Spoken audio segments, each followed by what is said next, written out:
When most people think about college expenses, tuition is usually the first thing that comes to their mind, right? It's the big number on our bills every semester. But what if I told you that tuition is only one part of the story? As a 23-year-old college student, I can tell you the hidden costs like textbooks, housing, transportation, and food are really what make the price tag of higher education skyrocket. And trust me, these hidden costs can quickly pile up and leave you burdened in debt and stress. I know firsthand how easy it is to underestimate these expenses. You sign up for your classes, get your financial aid package, and think you're good to go. But then you realize, wait, I have to buy textbooks? Or how am I going to buy food? These hidden costs are not only a financial burden, they can also affect your mental health and make it hard to focus on school. Today, I want to break down these hidden costs, how they affect us, and what we can do about them, so that those of you starting your college journey can be prepared and hopefully avoid the stress I went through. So let's start with the basics. Tuition. We all know it's expensive, but what about everything else? There are so many hidden costs that most of us don't even think about until we're already in the thick of it. First off, textbooks and supplies. According to the College Board, the average student spends about $1,240 a year on textbooks and supplies. That's a huge chunk of change when you're already paying thousands of dollars for tuition.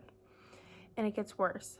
Many professors now require digital access codes for assignments, which can cost $100 to $200 per class. And guess what? They're often non-refundable, so even if you drop the class, you're still out of the money. I remember one semester when I had to buy a textbook that was over $200, only to realize I didn't use it once. It's frustrating, and I wish someone had warned me about these costs up front. Next, let's talk about housing. If you're living on campus, you might think your room is covered in the tuition bill, but that's not always the case. It's rarely the case, honestly. According to the National Center for Education Statistics, also known as NCES, the average cost for on-campus housing at a public college is about $11,451 a year. And that doesn't include utilities, food, and other things that come with living on your own. If you're living off campus, the cost can be even higher when you factor in rent, utilities, transportation, and groceries. Then there's transportation. A lot of students, especially those who don't live on campus, forget to account for costs of getting to class every single day. Whether you're paying for gas, taking public transportation, or using rideshare services like Uber or Lyft, transportation can add up. I thought I'd save money by living off campus, but then I realized how much I was spending on gas and parking permits just to get to the class, and it wasn't cheap, and definitely wasn't something I budgeted for. And finally, food. I don't know about you, but I've definitely skipped a few meals when I didn't have money to buy groceries. Whether you're on a meal plan or managing your own groceries, food costs are another thing that can really add up. If you live on campus, meal plans can cost hundreds of dollars each semester, and if you live off campus, grocery bills can quickly become overwhelming.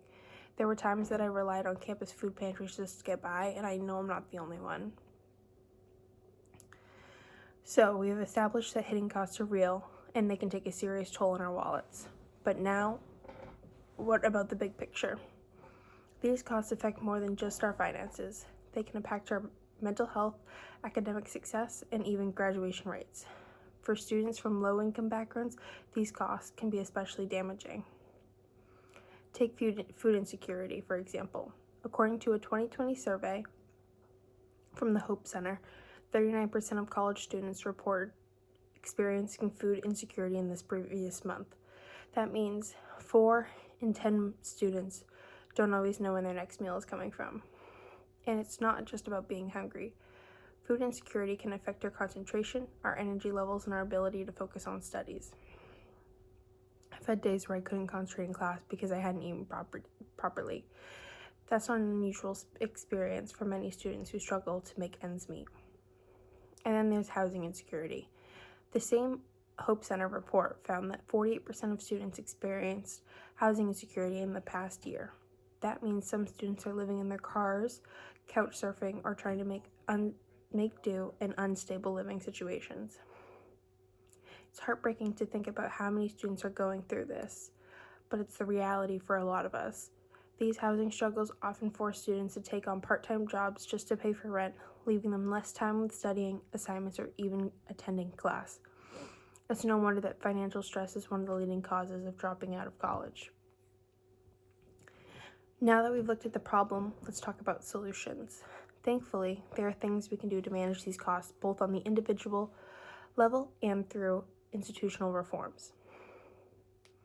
On the individual level, one thing I found that really helps is to buy used textbooks or rent textbooks instead of buying the new ones. There are also free alternatives like open educational resources, which are digital textbooks that you can access for free. Many professors use open educational resources in their classes, which can save you hundreds of dollars every semester. Trust me, it's worth checking it out. Another thing that's helped me is using budgeting apps. There are apps like Mint or You Need to Budget in the App Store, and these apps help you track your spending, set goals, and stay on top of your finances. If you're like me and tend to overspend on coffee or snacks, these apps can help you spot where your money is going and prioritize the essentials. On the institutional level, colleges need to do more to help students manage these hidden costs. First and foremost, they should provide transparent cost estimates that include everything, not just tuition, but also textbooks, housing, food, and transportation. Students need to have a clear picture of total cost of education so they can plan accordingly. Colleges can also do more to provide emergency financial aid, food pantries, and affordable housing options. These services are already offered by some schools, but they need to be accessible and widely available. Many students don't even know these resources exist, and they're afraid to ask for help. We need to make sure these students who are struggling financially have the support they need to stay in school and succeed. So to wrap it up, the hidden costs of college are a financial burden that many students are unprepared for. These costs can affect our academic success, mental well-being, and future opportunities. But recognizing these colleges, raising awareness, and using available resources, we can better prepare ourselves for the full cost of higher education. Colleges also have a responsibility to be more transparent and provide better support for students facing financial hardships. To anyone starting their college journey, plan ahead, know what to expect, and take control of your financial future. Trust me, it will all make the difference. Thank you.